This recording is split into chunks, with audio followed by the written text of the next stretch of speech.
Yo les rêveurs, on se retrouve aujourd'hui pour une nouvelle vidéo du Point Parc. Aujourd'hui, nous voyagerons dans 3 pays d'Europe, à commencer par les Pays-Bas, ensuite nous irons au Danemark pour finir en Allemagne. Comme d'habitude, si tu n'es toujours pas abonné à ma chaîne, n'hésite pas à cliquer juste ici en dessous, à laisser un petit commentaire, un petit pouce en donnant ton avis, et surtout à partager sur tes réseaux sociaux. Je tiens quand même à remercier les derniers abonnés. Petit à petit, on se rapproche de la barre des 100 abonnés. Ça peut être infime pour vous, mais pour moi, c'est vraiment énorme de voir ma chaîne évoluer. On se dirige tout de suite pour notre première information au parc Efteling, aux Pays-Bas, avec une petite rethématisation. Voici une image du nouveau projet, où on peut voir que le thème général sera les 1001 nuits. Les chaudrons seront remplacés par des bateaux et la structure de l'attraction sera quant à elle en bois et toit de paille. Autour du manège, il y aura la création de plusieurs points d'eau, le premier qui entourera le manège et le second sur la gauche de celui-ci. La petite zone archipel, à croire l'image, pourra être parcourue à pied car on peut voir une allée faisant le tour entier du nouveau manège. Dans le Point Parc épisode 4, je vous parlais de l'accord d'extension qu'Efteling a reçu des autorités.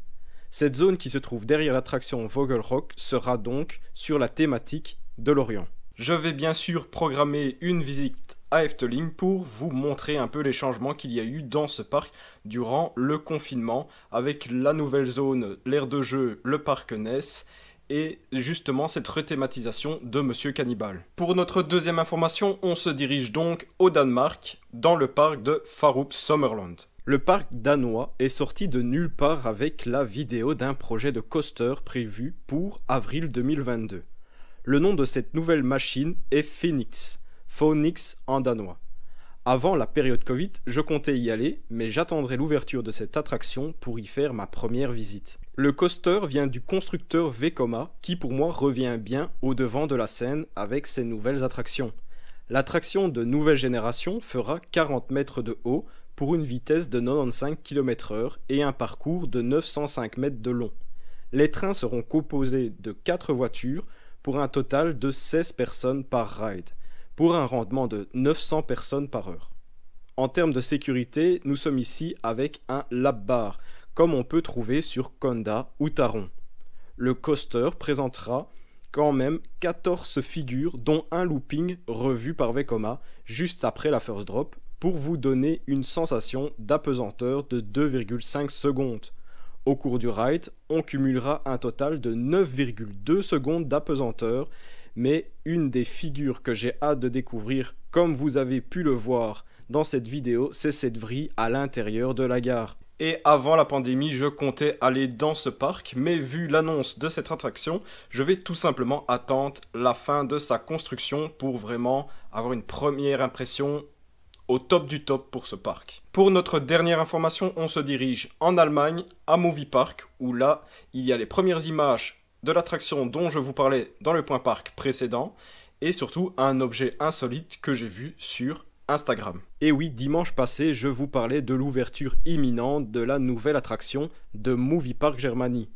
Voilà ce qui est fait, le parc a fêté l'ouverture de sa nouvelle attraction avec plein de figurants déguisés en stars d'Hollywood. Mais si je vous parle de ce parc, c'est surtout que sur les réseaux sociaux, j'ai pu apercevoir une photo qui m'a intrigué dans la story de Movie Park. Je trouve cet objet vraiment génial. Comme vous voyez, il y a un gobelet en guise de poignée et le capuchon du gobelet est tout simplement un petit plateau pour y mettre votre nourriture. Hamburger et frites en l'occurrence.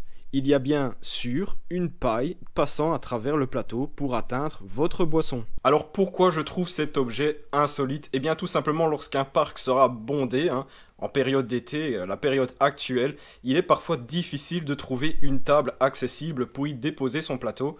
Et avec cet objet, je pense que ce sera vraiment plus simple de trouver un endroit où se poser, que ce soit dans l'herbe, sur un muret ou sur un banc, on pourra s'y installer et manger tranquillement. J'espère encore une fois que cette vidéo t'a plu. Si tu n'es pas encore abonné, n'hésite pas à cliquer ici en dessous, à lâcher un commentaire, un petit pouce et à partager sur tes réseaux sociaux. Et sur ce, je te dis ciao les rêveurs.